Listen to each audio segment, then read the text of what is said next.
Titans just signed Cam Ward. $48.7 million contract for 4 years. 4 years, yeah. $48 million? That seems like a lot. This has been public information for like 5 months that that's what Cam Ward was going to make. That seems like a lot. Well, Zach's just breaking that he signed it. Yeah. Wait, Ziggy, maybe he wasn't going to sign it. The breaking news is that Cam Ward and Will Levis are splitting first team reps. Do you think Cam Ward, I saw someone who's asking this question the other day, do you think Cam Ward has been the most disrespected first number one overall pick quarterback of recent memory? I really can't think. Let's go through a list. Number one picks in the NFL draft. We're just going to screw the hot take draft. Here we go. No, we're going to come back to it. I just real quickly want to take a look. It's the off season. We're chaotic. Yeah. So this could be a hot take. We've had Cam Ward. All right, let's just go the past 10 first overall quarterbacks.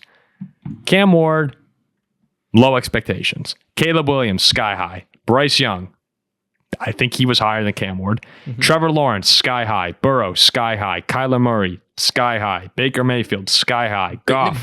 Hold on. Let's not do some revisionist history on the 2018 NFL. Okay. Not sky high. In 2018, there were a lot of people criticizing the Browns, saying they picked the wrong quarterback. But he wasn't. Okay, fair. But he wasn't ignored the way Cam Ward's been ignored. No one's talking about Cam Ward except Zach. Right? Would you agree with that? I guess. Jared Goff, I think he's gotten more talk about being a good quarterback than Cam Ward has. Jameis Winston, for sure. Andrew Luck, absolutely. Cam Newton, yes. You just keep going back. Bradford. Cam Ward is also probably the least exciting prospect out of any of those players, except maybe Baker Mayfield. Sure. I mean, just tell me when we get to a quarterback. I don't think we will. You go Bradford, Stafford, Jamarcus Russell, Alex Smith, Eli. Bradford was unusual in lots of ways. But Bradford was also in college, he was a huge deal. It's very difficult to compare things to before the fixed contract era. Yeah. But again, when you take a look at all these quarterbacks I'm saying, these were all guys that it felt, can't miss for a lot of them. And Cam Ward, I don't think at any point was Cam Ward 2 months before the draft, people were saying, oh, maybe he could be number 7 overall.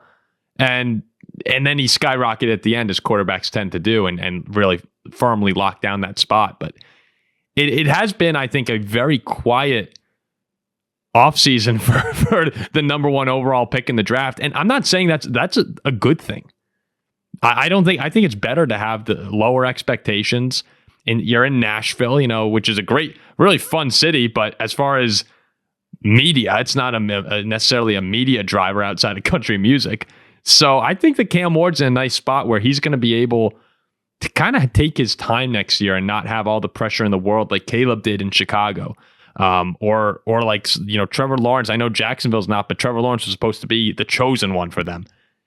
I think Cam Ward's going to be able to take his time a bit and progress as the year goes on without all the noise. I think that's a good thing, because you don't want to be in a situation like Zach Wilson was when the Jets drafted him, where you're just on a bad team and everyone's expecting you to go crazy. This Titans team is not good, and Cam Ward is not in a great situation. I mean, they signed Dan Moore, so they have a functioning left tackle. But you look at the skill position players. Calvin Ridley is okay, but old. Tyler Lockett is really old. Treylon Burks has always been bad. I mean, Shago Cuonko is a decent enough tight end, I guess. Tony Pollard is an okay running back. But this is not an exciting room.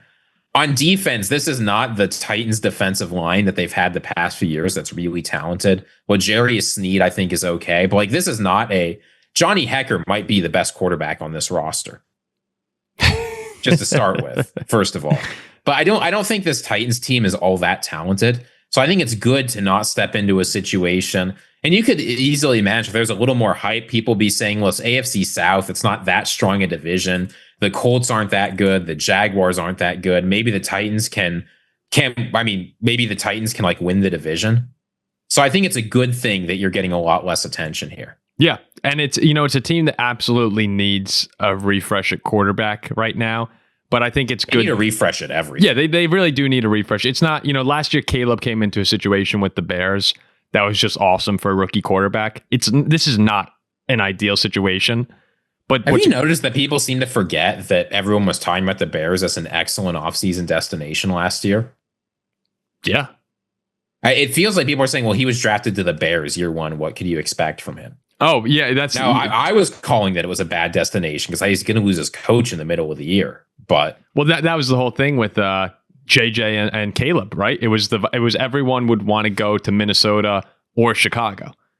I think most people viewed it as the Vikings 1 and the Bears 2. And then after that, it was, okay, New England, you don't really want to go there. Denver, you don't really want to go there, but you get Sean unless Payton. You're Bo Nix. Unless you're Bo Nix. And who was the other one? Because Michael Penix wasn't good. No one had any idea about Atlanta. Oh, and Jane Daniels. And Washington was viewed as a bad spot as well. So people thought Washington was the worst, right? And that's the thing about what these quarterbacks can do.